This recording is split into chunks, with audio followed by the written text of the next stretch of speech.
I made like 100 today, but was hungry and looking real bummy today. You was bony and looking too funny today. I don't care, niggas still make change. Let's go. That's all I fucking hear. What's going on, everybody, and welcome back to another episode of the Chatting with Cheeze podcast. I'm your host, Fat Cheeze, and y'all already know the motto: no gimmicks, only the real. This right here is episode 16. I appreciate everybody for tuning in, rocking with me since I've been on this podcast journey. Y'all already know what I need y'all to do. I need y'all to smash that subscribe button. I need y'all to like and share the content. Jump right into it. Y'all already know. This is my reaction from everything week 3 that went on in the NFL, and also we got some basketball coming right around the corner. So we got a little bit of basketball. I'm gonna go ahead and, for all my basketball fans, we got a little bit of basketball I'm gonna touch on this episode right here too. So y'all go ahead and, you know what I'm saying, lay back, chill, and enjoy the episode. So the first topic I want to get into. So we all watched the NFL over this past weekend. We seen what the Minnesota Vikings been doing. They've been making some noise. A 4-0 start. I honestly don't think nobody quite expected Minnesota to you know what I'm saying, come out to such a hot start, being as though with their quarterback situation and everything like that. So the Minnesota Vikings end up beating the Green Bay Packers 31 to Packers 29 in Lambeau Field. So the topic that I have for today is Sam Darnold legit? Are you buying into what Sam Darnold is selling right now? Me personally, I'm kind of like on the fence with it, because I ain't gonna lie, Sam Darnold has been shocking me. Like, if you watch earlier, going back to like my beginning episodes around the time when I first started, I spoke on the Vikings going out and drafting J.J. McCarthy. I said I felt that J.J. McCarthy, you know what I'm saying, was going into a great situation with, you know, Justin Jefferson, Addison, the weapons that Minnesota had on the offensive side. And I said, you know, I felt going into the season that eventually J.J. McCarthy would take over to be the starter. But I ain't gonna hold you, bro. Like, right now, Sam Darnold, he must have heard all the noise too, because this is the best by far Sam Darnold has ever looked in his NFL career. Like, I literally sat back and watched the whole game on Sunday, this Packers and Vikings game, and this is the best I've seen Sam Darnold look by far. Sam Darnold looks like a legit starting franchise quarterback in the NFL. Now I'm gonna run down some of his stats that he's put up so far this year. We still early in the season. We got some time to go. But I'm gonna just run down his stats so far, what he has done through 4 weeks. So in week 1, he gave you 208 yards, 2 touchdowns, 1 interception with a 113.2 QB rate. Week 2, he gave you 268 yards, 2 touchdowns, 1 interception with a 109.1 quarterback rate. Week 3, he gave you 181, 4 touchdowns, 0 interceptions with a 119.2 quarterback rate. In week 4, this past week against the Packers, he gave you 275, 3 touchdowns, 1 interception, 123.4 QB rate. And I'm not gonna lie, like, just watching him, I think he came in with like a minor little knee injury, but you couldn't really tell. But he looks way more comfortable. He just looks like, you know what I'm saying, he looks like a polished, developed quarterback. And I'm happy for him, because, you know, nowadays we live in a day and age where teams give up so quick on quarterbacks instead of, you know what I'm saying, actually taking the time out to develop them and actually, you know what I'm saying, putting forth that effort to watch them grow and progress to see the final outcome. Like I said, I spoke on this a few episodes ago, that every quarterback is not just going to come out the gate and automatically catch fire and, you know what I'm saying, take off. Some quarterbacks, it take time. Look at Geno Smith. Geno Smith was a top pick coming out of West Virginia. He ended up going to the Jets. It didn't quite work out, you know, what everybody thought. He ended up bouncing around. I think he spent some time with the Giants. He spent some times different places. I can't think of all the teams off the top of my head, but he spent some time sitting behind some quality veteran quarterbacks. And, you know what I'm saying, he sat behind Russ in Seattle for a couple of years. And now look at Geno Smith in Seattle. Same thing with Sam Darnold. Sam Darnold was the top. I think people were saying Sam Darnold might have been the top quarterback in his class. I can't remember off the top because it was some time ago who was the quarterbacks coming out of his class. But I know for a fact Sam Darnold was one of the top guys. He went to the Jets. You know what I'm saying? It didn't work out with the Jets. He ended up bouncing. He ended up leaving, I believe, going to Carolina. He spent some time in Carolina. After Carolina, he ended up going to the 49ers, I believe, and now in Minnesota. It took him a little bit of time, but I think now this version of Sam Darnold that we seeing is the best we've seen so far in his NFL career. And I'm gonna be honest, right now, as I'm not gonna go on the stretch and say that they'll win the Super Bowl or none of that. But what I can say is, right now they 4-0. I think the way that they're playing right now, they look like they're in position that they could either challenge to win the division or challenge, you know what I'm saying, make the back end of the playoffs. You still got Detroit, you still got Green Bay in a division. So like I said, we just got to see how everything pan out. But as of right now, if we looking at it right now, and people may call me crazy, if we looking at it right now, Sam Darnold is the best quarterback in that division currently. And I mean, if you just sit back and watch him, Justin Jefferson, you know, he suffered he went through a couple of things last year. Injury, came back. Justin Jefferson is back. I think Addison, this was his first game back this year playing against Green Bay. But the offense looked like it's rolling. And I mean, Sam Darnold is at the helm. I mean, they got some pretty good quality wins on their resume so far this year. They blew Houston out. They beat San Francisco, even though San Francisco had some injury things going on. But they got some quality wins on their resume. And then to go up to Green Bay, they tried to give it away at the end by allowing Green Bay to come back at the end. But to go up to Green Bay in Lambeau, hostile environment, you know, they rivalry go deep. So I mean, for him to go out there and play and play a good and have a performance like he did, and for them to manage to get that win and still be undefeated on the season, I'm happy for Sam Darnold, man. I think he legit. Now the main question is that I have is, okay, once JJ McCarthy is out for the season, but now. And honestly, this is a good thing for Minnesota, because now if Sam Darnold continues to play the way that he's playing, you know, y'all make the playoffs, whatever the case may be. Now next year, they only signed Sam Darnold to a 1-year deal, so I assume they'll want to extend him. Next year, you'll have J.J. McCarthy coming back, and now he could sit behind Sam Darnold and got somebody that he can learn from and all that, you know what I'm saying, and then develop him to eventually where J.J. McCarthy may take over to him, and then that's how you do that. That's why I be saying, man, some of these teams, you just got to have patience.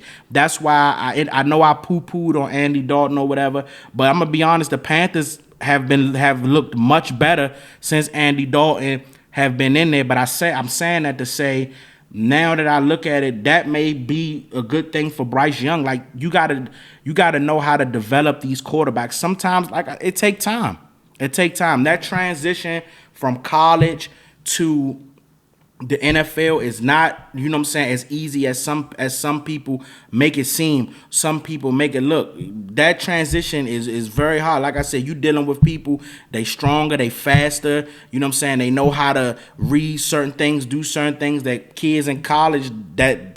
some of the players in college, they not doing. Some of the defensive coordinators, they not doing, whatever.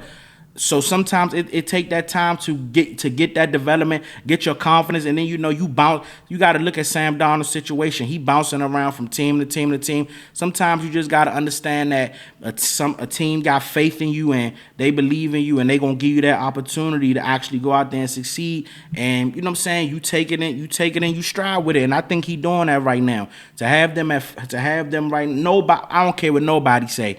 Nobody at the beginning of this season could have told me. I ain't heard from nobody that they would expect Minnesota to be sitting at 4-0 currently with the, you know what I'm saying, with the schedule that they had, and for them to be sitting at 4-0 with Sam Darnold as they starting quarterback. Nobody would have been able to tell me that. But I guess, like, this is the year like the underdogs. You got Sam Darnold looking good. You got Baker Mayfield. You got Geno looking good, even though they lost to Detroit. But you know what I'm saying? It's the underdogs. You got rookies looking good. So I'm happy for Sam Darnold. I think Sam Darnold is legit. I hope he keep it up. And you know what I'm saying? And you know what I'm saying? Hopefully, you know what I'm saying? The Vikings may end up winning the division or getting one of them wild card seeds and sneaking into the playoffs. But I can tell you this right now: the Vikings is one of those teams you do not want to run into right now. Moving on. So going back to we're gonna stick to NFL. So on Sunday, and I love this right here. I love this right here. This was a good Sunday for me. So, you know what I'm saying? I'm on the TV. I'm flipping back and forth. So, like I told you, I did watch that Vikings-Packers game, but I also was flipping back and forth to check out Philly. And Philly ended up losing to the Buccaneers 33-16. As a Cowboy fan, I love that. So my question is, and I kind of looked at a couple of the press conferences, but my question is, what is the biggest issue in Philly? Because I know it's been rumors going around. They got their bye week this week. There's been rumors going around, you know, about the relationship between Jalen Hurts, Nick Sirianni, their head coach. So my question, the topic that I came up with is, what is the biggest issue? What do I believe the biggest issue is in Philly? Is it Jalen Hurts and the offense, or is it the defense? I'm going to be honest with you. I kind of gave, and I don't normally do this, but I kind of gave Philly some grace this week because you're looking at the simple fact that no Lane Johnson on the offensive line, important factor.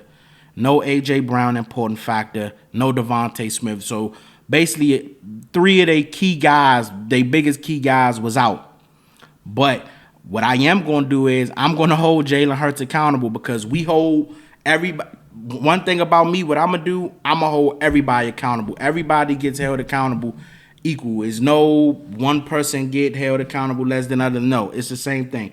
What I am going to say is Jalen Hurts has a turnover issue that people seem to want to go away from because I know some quarterbacks, if they was turning the ball over at the same rate as Jalen Hurts, you would never hear the end of it. Jalen Hurts has thrown at least one interception in 9 consecutive games. 9 consecutive games. Now, like I said, you not having A.J. Brown, Devante Smith, you know what I'm saying? I understand that. I give you a pass for that. But you was turning the ball over when those guys was on the field too. He been a turnover machine since they went to the Super Bowl. Since they've been to the Super Bowl, let's be honest, Jalen Hurts has not the player that year, the year that you got from Jalen Hurts when they went to the Super Bowl is not the same player that we've been getting, you know what I'm saying, these past 2 seasons. And I mean, you got to call a spade a spade. He hasn't been the same guy, but I'm not going to put all the weight on Jalen Hurts. I believe play calling plays a factor. I believe it's just a lot, but I do think it's something there. I think Nick Sirianni is on the hot seat. Me personally, I don't believe he'll be the head coach in Philly after this year because they already paid Jalen Hurts.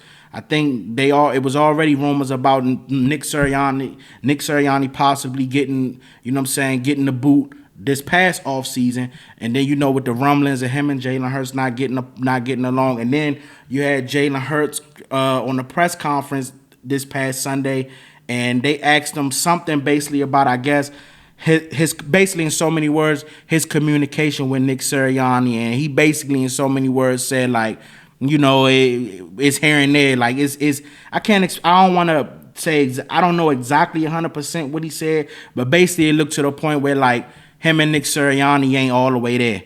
So I believe that Nick Sirianni is on the hot seat. And I do believe that Jalen Hurts has a turnover problem. But the main problem in Philly is the defense. The defense is terrible. The defense is terrible. Now, I gave them grace on the offensive side of the ball because of the injuries. Everybody is playing on the defense. They are horrible. They cannot stop nobody. The main problem, I think, with the defense in Philly is those 2 guys in the middle. Jalen Carter and Davis. Those 2 guys were supposed to be dominant in the middle, and I don't think that they're doing that. The best game that they've had so far this season that I've witnessed was against New Orleans. They played phenomenal. Jordan Davis and Jalen Carter, those were their best 2 games of this year so far was that game against New Orleans. They were dominant, constantly in the backfield, they did their thing. Other than that, they've been horrible. They gave that game against Atlanta, for them to allow Kirk Cousins and them to drive down the field in that short amount of time and give up a game-winning touchdown. That's terrible. Then turn around to this. They did good against the Saints, but then to turn around, you allow Baker Mayfield to throw for 347 yards, 3 touchdowns, and had 100.2 quarterback rate. Baker Mayfield went off. You couldn't stop the run. My man Gardner Johnson getting baked. He talking before the games. They out there getting baked. They can't stop the pass. They can't stop the run. And I'm thinking, damn, they brought in Vic Fangio. He was going to make a difference on the defensive side of the ball. You know what I'm saying? The defense might be worse this year than it was last year, because it was bad last year too. Come on now. It's nowhere in the world that Brandon Graham, I don't even know how old Brandon Graham is. Brandon Graham been on Philly for a brick. Brandon Graham right now is your best defensive lineman. That's terrible. You signed Bryce Huff from the Jets. 3 years, $51 million. He's not giving you nothing. You might as well better off keeping Hassan Reddick. If you sign him and he ain't doing nothing, your best defensive lineman is Brandon Graham. And he signed 1-year deals, it seemed like, every year, and take pay cuts just to stay with Philly. And that's your best defensive lineman. And I don't see it getting no better. Nakobe Dean, I think, has been a disappointment. And I was a huge Nakobe Dean guy when he was coming out of Georgia. He seemed to have been a disappointment. They brought over Devin White. He's been injured since he got there. Who else? Maddox out there missing a whole bunch of tackles. It's bad. If I gotta put the blame on anybody as far as the struggles going on in Philly, I'm going with the defense. Like I said, Jalen Hurts, absolutely 100%. Jalen Hurts has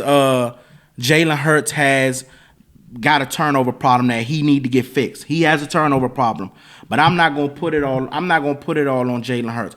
I'm gonna put the onus on the defense. The defense has been atrocious for 2 years now. For 2 years, the defense has been horrible. Y'all cannot stop a nosebleed, and trust me, I would know, because my Cowboys can't stop a nosebleed either. But y'all gotta tighten up. Y'all gotta tighten up there in Philly. You know what I'm saying? And I don't know. I think once you get AJ Brown back, Devante, Lane Johnson, I think they'll be okay. But as long as that defense playing like that, y'all not gonna be able to beat no serious contender. If you letting Kirk Cousins and the Falcons drive the length of the field and scoring game-winning touchdowns, you got Baker Mayfield, man. Baker Mayfield was out there. Look.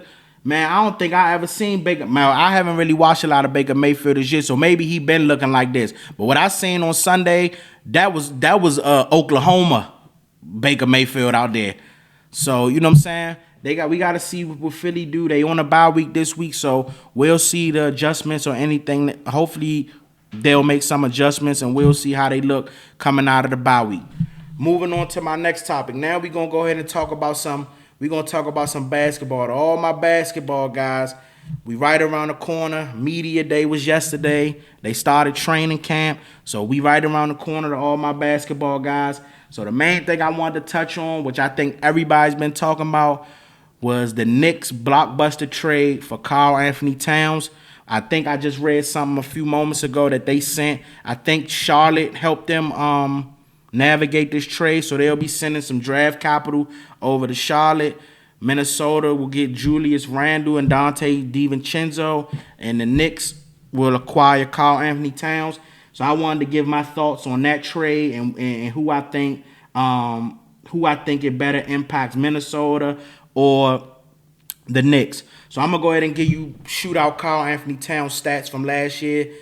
This was just the regular season. He averaged 21.8 points per game, 8.3 rebounds, 3 assists. He was 50% from the field, and he was 41% from 3. I like Karl Anthony Towns. I think Karl Anthony Towns is a good player. My only problem with Karl Anthony Towns, and I've always said this, he shoot too many jump shots. He shoot too many jump shots. If Karl Anthony Towns, I understand you could shoot the three. He won 3-point contests and everything like that. But Karl Anthony Towns, the Knicks need somebody that can bang down low. You got to deal with guys like Joel Embiid in the Eastern Conference. You got to deal with guys, of course, you know what I'm saying. Well, you don't got to deal with Jokic, but you gonna have to deal with Joel Embiid. All that soft shit that, you know what I'm saying. All that you gonna have to cut that. They need you down on the box. They need you down in the block. But I think it's a good fit for the Knicks. A stretch big. You know what I'm saying. He can go out there, hit the three when Brunson like to attack. I like what the Knicks got going on. I think the Knicks said, you know what, this time around we gonna push all our chips to the middle of the table and we going all in. Earlier this summer they traded for Mikal Bridges from the Nets. And I think they said, man, we pushing all our chips to the table. You know what I'm saying? Last year, I think if the Knicks, if it wasn't for the injuries, that the Knicks possibly could have made it to the Eastern Conference Finals. But I think this year they said, man, we going for it all. I think this year they trying to come out the East. I think it's a 3-team race in the East. You're gonna have Boston, of course. You're gonna have Philly, and you're gonna have the Knicks. And I think just adding Karl Anthony Towns, it just all depends on what cat you get. Are you going to get the cat from the playoffs that struggled in the Western Conference Finals all the way up until about Game 5, then the light finally clicked, that want to constantly shoot jump shots? Or you going to get Karl Anthony Towns that want to be aggressive, that want to get to the bucket, that want to play with his back to the basket? You know what I'm saying? I understand the cool thing nowadays to do is to shoot jump shots. But when you a big man, and you know what I'm saying, they going from Julius Randle to you. Julius Randle is another one who like to shoot a lot of jump shots, but Julius Randle can get physical. You know what I'm saying? He can, you know what I'm saying, he bring that toughness, that edge, that ruggedness. That's what they need from Karl Anthony Towns. You in New York. So all that shit you was getting away with in Minnesota, you ain't gonna get away with it in New York, because it's an expectation in New York. You know what I'm saying? Like, it's an expectation in New York that you got to be tough, you got to be gritty. So I like the move. I think this was an aggressive move for New York to show we in it to win this year. And me personally, I think the Knicks is gonna have one of the best starting fives in the league. I mean, like I said, you got Brunson, who is an all-star, who had a breakout year last year. You're gonna have Josh Hart, who's a scrappy guy, pesky defender. He can knock down open shots. He's one of the best. He's one of the best guards at, you know what I'm saying, crashing the glass. You know what I'm saying, second chances, stuff like that. Then you add Mikal Bridges, who's one of the best young perimeter defenders in the league. And also Mikal Bridges showed with the Nets that he can create his own shot. He can get a bucket himself. You know what I'm saying? He can knock down open shots, knock down them corner threes, and also turn around and give you top-notch defensive work. And then you got OG Anunoby, who they brought back. He's one of the best defenders in the NBA, hands down. Can knock down the open shot. You know what I'm saying? Get to the basket. Do a lot of the dirty work. And now you add Karl Anthony Towns. Like I said, it all depends on what you get, what player you get in Karl Anthony Towns.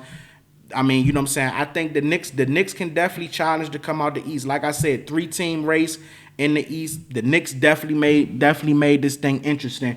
And now I'm gonna talk about what Minnesota got out the deal. And me personally, I know the main two pieces was Cat and Randle, but to me, the X factor in this deal is Donte DiVincenzo.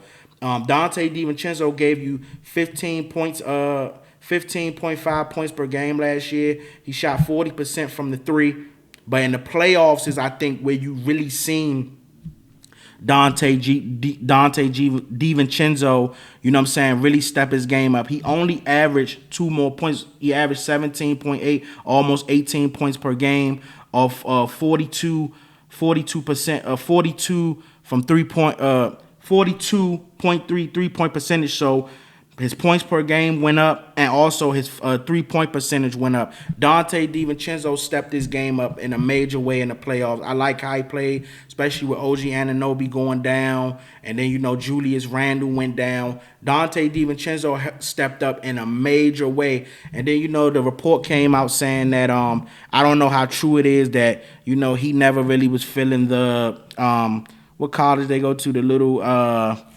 think it was Villanova. The Nova boys thing, and I think Tibbs had came to him and told him once Mikal came over that his role would be diminished. And I think, and honestly, the way that he played last year, he earned the right to say, nah, I'd rather go somewhere where I can maximize my potential even more. And I think, the right move was made. Him going to Minnesota, now you pair him with Ant. He's gonna have with Ant, the way Ant likes to attack the basket and a lot of attention being on him. DiVincenzo is gonna have a lot of opportunities, to get those kickouts, those open threes, and get his shit off. So I like the move for him, and also I just think getting two players for one. I think with DiVincenzo and Randle, I think both of them together in the collective can cover what Karl Anthony Towns gave you in Minnesota. Because like I said, we all seen Karl Anthony Towns shrink in the playoffs anyway. Well, not in the full playoffs, but the Western Conference Finals. So I think it was a decent move for Minnesota. And then you get Julius Randle, and Julius Randle basically gives you the same thing Cat gives you. He gave you 24 points per game last year, 9.2 rebounds, 5 assists, 47% from the field, 31% from three. The same problem that I got with Cat is the same problem that I got with Julius Randle. Julius Randle, I think he shoots too many jump shots. You're too big and too physical to always want to have to settle for jump shots. But I do think Julius Randle brings you that toughness. He one of those guys, like I said, he'll get down there sometimes and want to muck it up and everything like that. He does all the dirty work that I think Karl Anthony Towns doesn't want to do.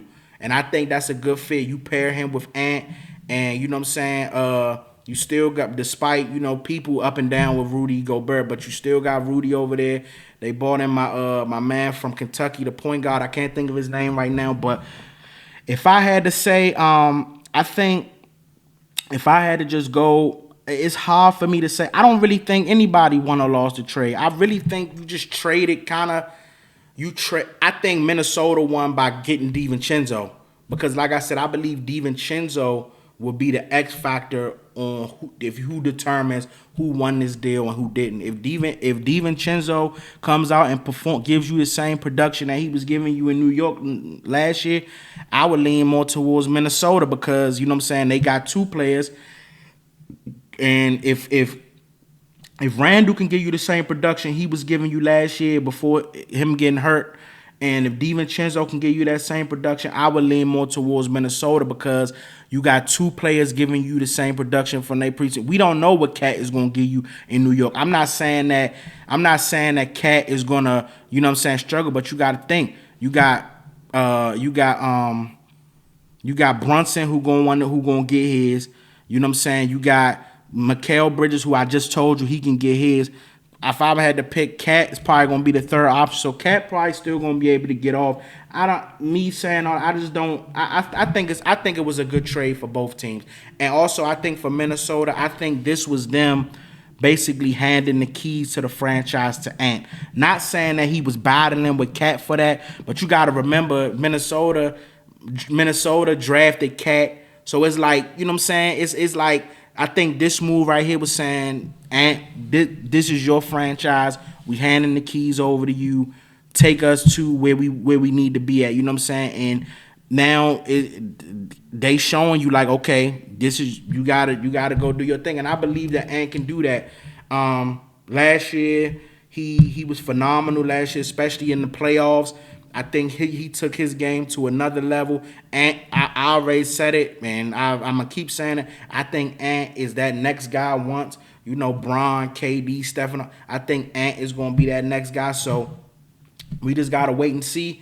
But like I said, I don't think neither team won. I think they both are going to get equal value. I don't think neither one you know what I'm saying, went down and the other went up. I don't think that. I think they both still. I think Minnesota's still going to be a top contending team in the Western Conference. And I believe that it's a 3-team race in the East between Boston, Sixers, in New York. So we just gotta wait and see what happened. So earlier today, we gonna switch back over to football real quick. So earlier today, not real quick, we gonna switch back over to football. I just wanted to get the basketball thing out of the way.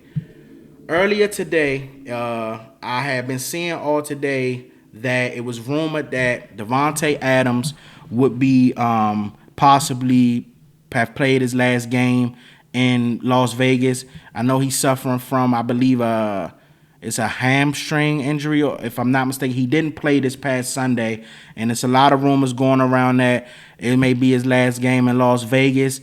I seen something about Antonio Pierce liking a post about him possibly being on the market. I've been hearing it around everywhere. He was asked about it. He said he only can, what every player say, he only can control what he can control. Finally, the news broke that Davante Adams has requested a trade from the Las Vegas Raiders.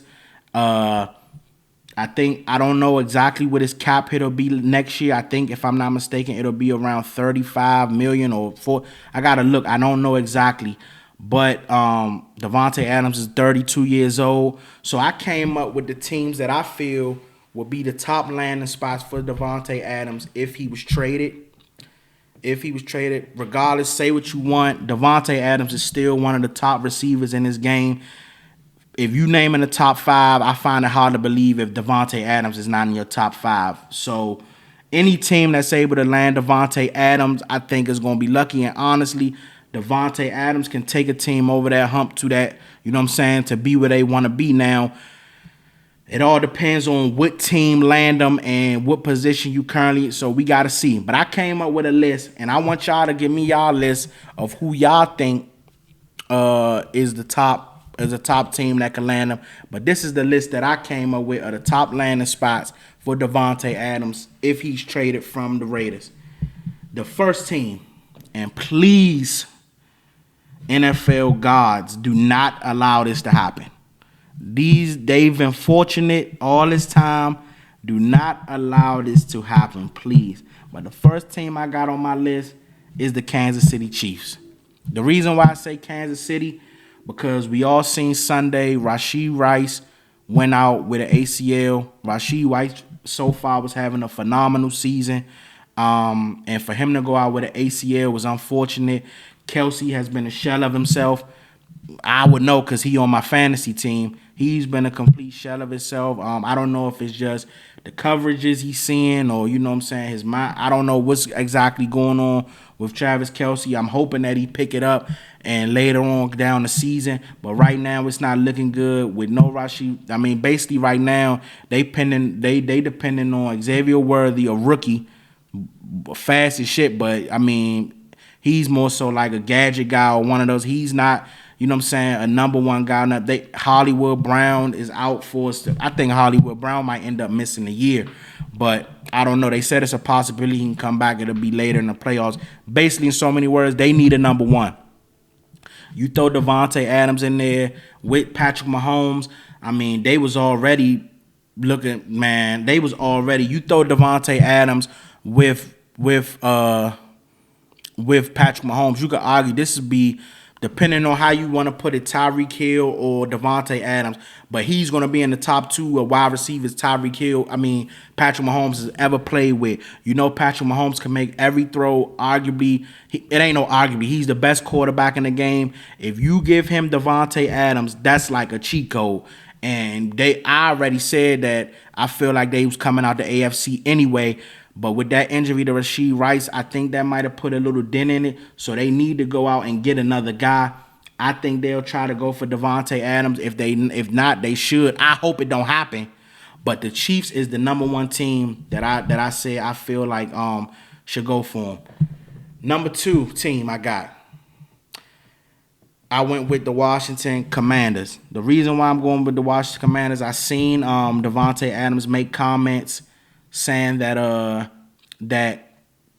He liked Jaden Daniels a lot. He wished other teams wouldn't have picked him, so he would have failed to the Raiders that he would like to play with him. I think he'll be a perfect fit in Washington.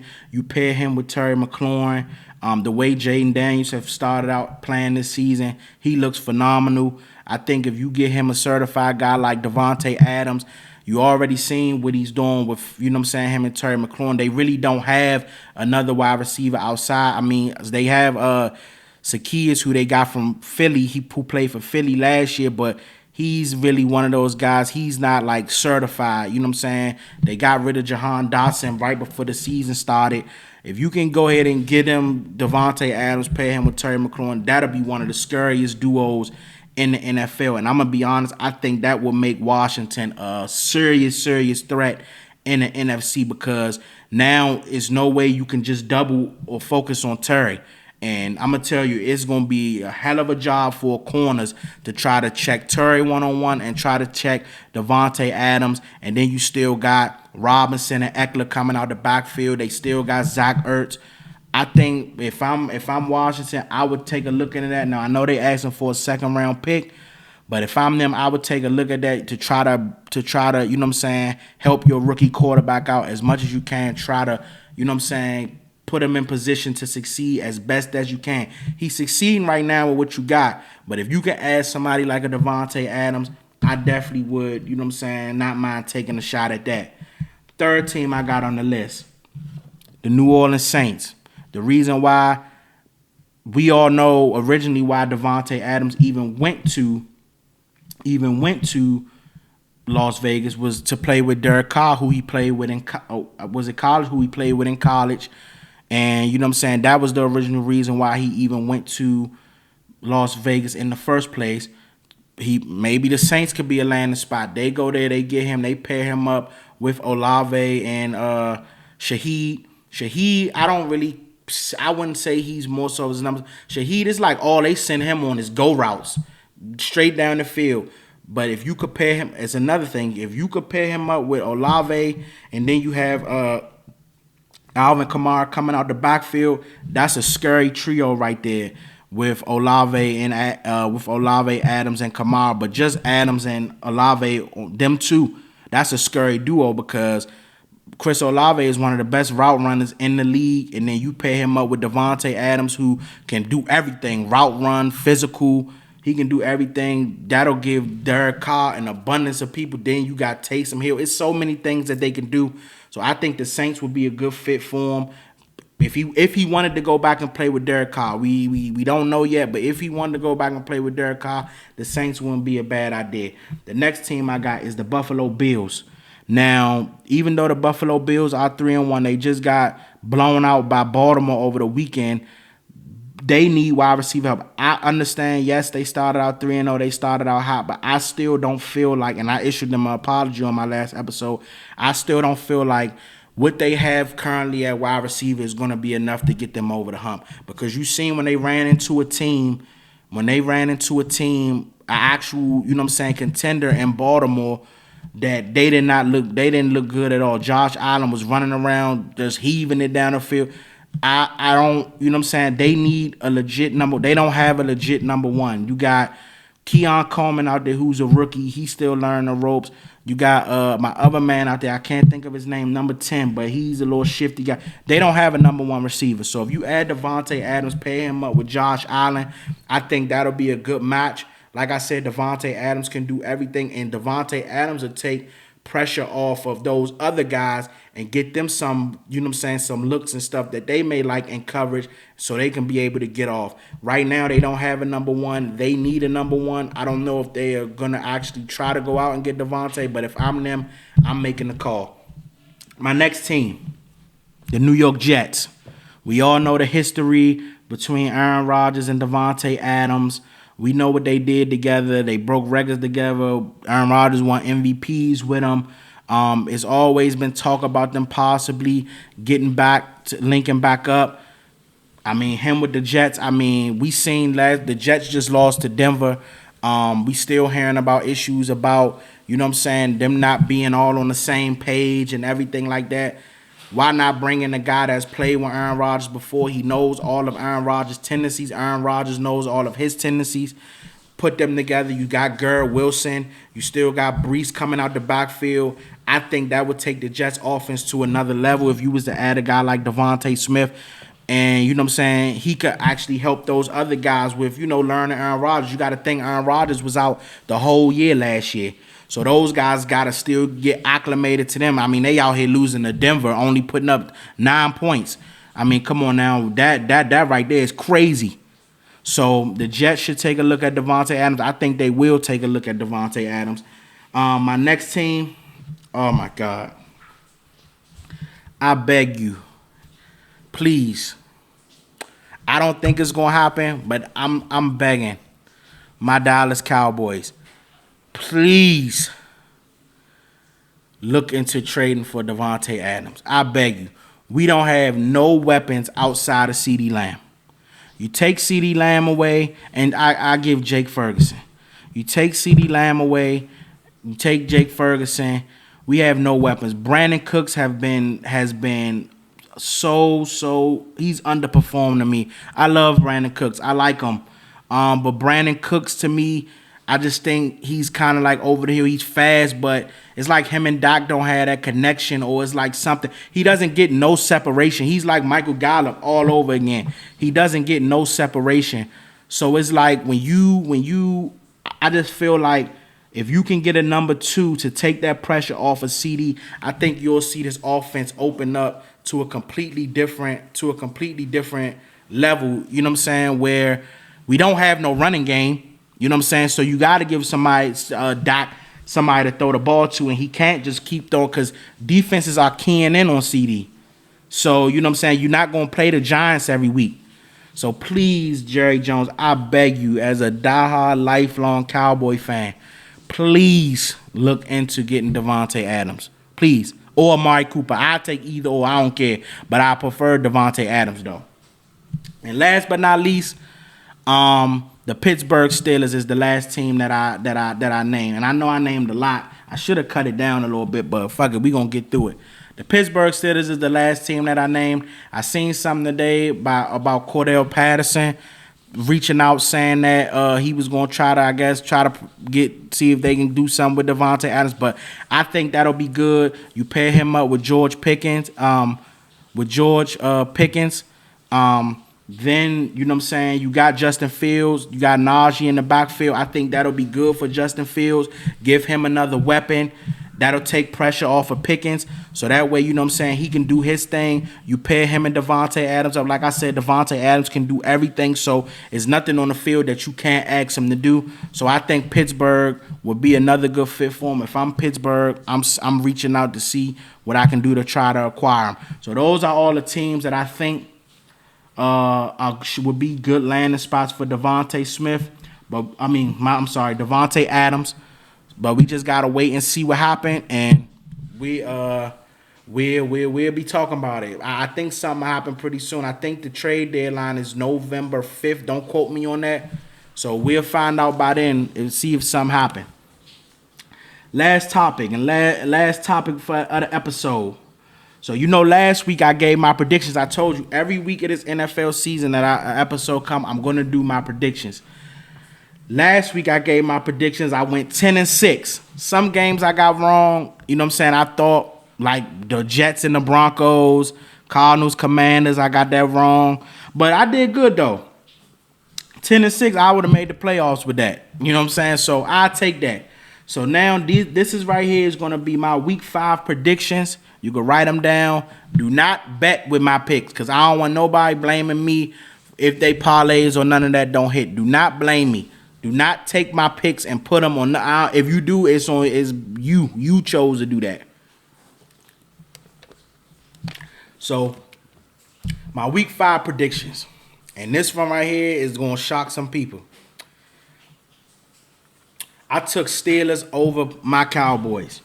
I got to do this for the podcast because this is not a biased podcast. I love my Cowboys. I pray that I'm wrong on this. I pray. I don't care. If I'm wrong on this, I'll chop it up. I pray that I'm wrong on this. The reason why I'm going Steelers over my Cowboys is because no DeMarcus Lawrence, no Michael Parsons. You going into Pittsburgh on a Sunday night. They just coming off a loss to the Colts. We have no running game, and like I said, outside of CD and Jake Ferguson, we have really no weapons. You know that Pittsburgh defense is going to be teed up. Pittsburgh always put a good defense out there. I think Dak is going to have a phenomenal game in order for us to go. I don't care if we win by 1 point. Dak is going to have to go out there and have a phenomenal game in order for us to win. I think that they can. But I'm going to go with Pittsburgh right now. I think they 2.5. They 2-point favorites. I'm praying that I'm wrong on this. But I took Pittsburgh over my Cowboys. I took the Bucks over the Falcons. I took Vikings over Jets. I took Texans over Bills. I took Commanders over Browns. I took Jags over Colts. I took Dolphins over Patriots. Panthers over Bears. Ravens over Bengals. 49ers over Cardinals, Broncos over the Raiders, Seahawks over the Giants, Packers over the Rams, and I took the Chiefs. Even though with Rashee Rice not playing and everything like that, I think it's in Kansas City. I'm never betting against Patrick Mahomes. I took Chiefs over Saints. So those are my Week 5 predictions and my picks. Next week, we're going to see how many I got right. We're going to see what was my record for next week. Like I said, do not take my picks and bank them on your parlays or none of that shit. If you do, that's on you. Don't nobody call me and say, hey, man, I took your picks. I don't want to hear that. That's on you. These are my picks. That's what I think. And that's a wrap for episode number 16.